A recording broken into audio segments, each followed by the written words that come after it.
of God's plan. What does it mean? You are at the center of advancing God's plan for the kingdom. You and I have a major responsibility to the kingdom. Because God picked you. Because if you stop and think about it, you and I could have been dead. We didn't have to wake up this morning. You could have OD'd. Come on, somebody. That bullet that was meant for somebody else could have hit you. Come on, somebody. That car wreck that you got up and walked out of could have been your last. Stand up and be accountable. Because you're going to go through some things as a pastor. Oh, but you got to know for sure that you've been called. You got to know that the hand of the Lord, my God, is on your life, my God. And he tells his young son, be strong. Be a vessel of honor, not dishonor. Because you got some people that standing in the office of ministers and pastors that dishonoring and misrepresenting the kingdom. Right. And so he's telling his son, don't ever become a dishonorable vessel. Don't ever become a pastor, my God. As I told y'all, even I got convicted. Putting this message together. Because the message got to deal with the preacher first. You don't want to be here. That's why Jesus told the scribe the Pharisee, clean up the inside. Come on, brother. And then the outside shall be clean. We as the people, we focus on everything external. Vessels of honor. Let's look at an honorable vessel. Honorable purpose are those that are good and upright. These type of vessels are sometimes made just for special purposes. To give honor to a person or a special occasion. We have to be determined to move from being a churchgoer to a disciple of Christ. Why do I say that? Because in Matthew 28:19, he said, my God, when he called all the disciples to him, he said, join with my mission. The Great Coat mission means join with my mission. Go out and do the exact same thing I did for you in the last 3 years. Go out and make disciples. Amen. As I start using them. You got to position yourself, my God, to be placed in God's hand and say, here my God, use me. With all of our shortcomings, with all of our failures, quit thinking that you got to be squeaky clean in order to be used, my God. If God has delivered you from anything, it's your job to go back and help somebody else get free from that. So if you struggle with cigarettes, then you're free, go help somebody else get free. If you smoke dope like I used to smoke dope, and you're free, then go help somebody else get free. If you're a gangster, a gang nigga, then go help some other people get free. If you're a whore, one thing I teach my leaders, you have to make a tough decision. Leaders always make tough decisions. You have to let some people go if you're going to advance, my God. Oh, my God, to become what God would have you to become. Church, some of the people that you're holding on to, some of the things that you're holding on to, my God, you just going to let it go for a season. Some of the people you won't go back and get. But they weighing you down. And see, trying to say you all the way down, my God. You're supposed to stand up like an oak tree. My God, the oak tree and righteous, that's Bible right there. But we Christians, we humped all over in the spiritual like we walking down, my God. Who wants to follow somebody that's looking down? If you're looking down, apparently you don't know where you're going. Quit following people that don't know where they're going. Quit following people that's leading you in the wrong place.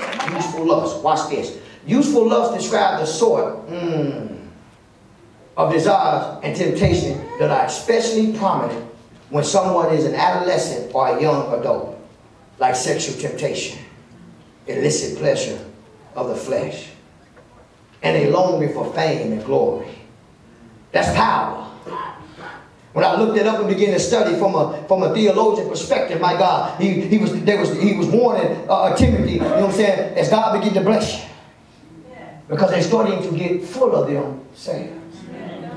So the Bible says warning comes before destruction. So if I'm sitting out there under my pastor and I'm hearing the Spirit of God move him in this direction, I need to be doing a self-evaluation and find out, am I getting intoxicated off of my little harvest? Is my heart drifting? Is my loyalty? What does that mean? That means that you do your part and God will do his part. If there's other promises, it's non-conditional. God got you. Whether you do nothing or not, whether you do something or don't do something. But there are other promises that you and I got to do our part in order for God to bless you with that promise. Amen. That's why he tells us in the book of Malachi, put me to this. I told y'all the type of heart that God can use is first a heart that's set, Wednesday, then a heart that's yielded, and then a heart that's cleansed. Some of y'all don't come to Bible study 7 o'clock on Wednesday. We have 100+ people up off and they're going hard for Christ on a Wednesday night. Is anybody enjoying Wednesday night Bible study? Yeah. The idea that we say, I will just test myself on this one to see if I can stand against it. I'm just going to go out to eat with him. I ain't going to do nothing.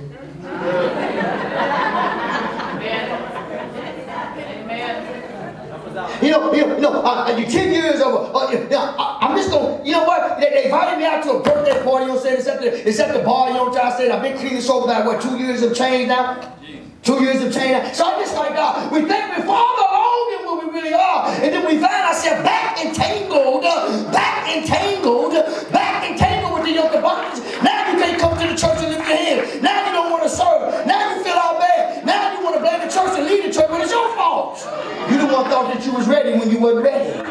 Your flesh led you, not your spirit. God will tell you when it's time to go back and make a difference in the places that you once were in. I go back now. Each time going over Christ, we entertain stuff.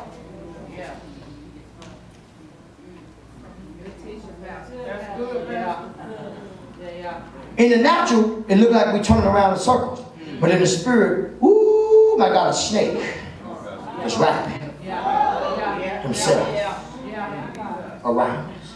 And when you all tied up, ooh, thank you, Holy Ghost. It takes it back when we was in penitentiary. We got to do the penguin walk. Feet strapped back into it. When it costs you almost your life to this shit to get out of it.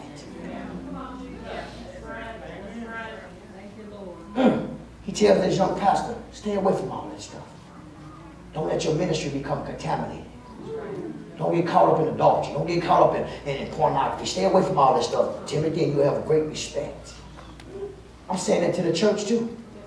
As I teach my sheep, don't put a mandate on me and I can't put one on you. Don't expect for me to be holy and you be unholy. The devil is a lie. So when God delivers you from something, he delivers you to something. I still kind of stand age dudes. I have no problem with that. I can't get nobody to say that. When God delivers you from something, he delivers you to something. My God. Oh, I can't get no spirit. My God. God said, it's not time yet, my brother. It's not time yet, my daughter. I brought him into your life for a purpose, my God. I thank God that Kima told Swanee to come to the men's meeting, associate pastor at Church of the Gospel, my God. I thank God that you came, my God. Now look at you later, 2 years clean and sober, my God. I can't get nobody to say nothing right there. You got to understand, some of y'all have cut off people, and it wasn't time to cut them off. That's for value in relationships. We got to get past that mindset. Ooh, I'm talking to myself. That it is what it is. That ain't the kingdom mindset, church. That's not how the kingdom operates, church. Amen. Let me get finished. We must take great care that we do all we can. As Paul wrote in Romans 12:18. What did he say? That we have mismanaged and mishandled. That we have just blown off. That God brought him or her to your life because you had what she needed. Because she didn't look like you, talk like you, and she was still kind of getting down through that. He was still kind of, trying to say, yeah. You know what I'm saying? I would say he just blowed him off. His blood and her blood in your life, my God. And then he'll snatch you out, my God, and he'll show you. He'll bring you from the backside of the mountain and put you on the stage. Come on, somebody can fire the wise, my God. Sometimes God lets you get so low. He'll let things get so chaotic. He said, now it's time. Everybody laughed at it. Everybody wrote off, my God. When people write you off, God will write you in. God better have somebody. When people count you out, God will write you in. Let him count you out, man. Because God was writing you in. Some of our stories just getting started, baby. There comes a time in the believer's life when we need to decide, church. Ooh, my God. There comes a time, church, listen to this.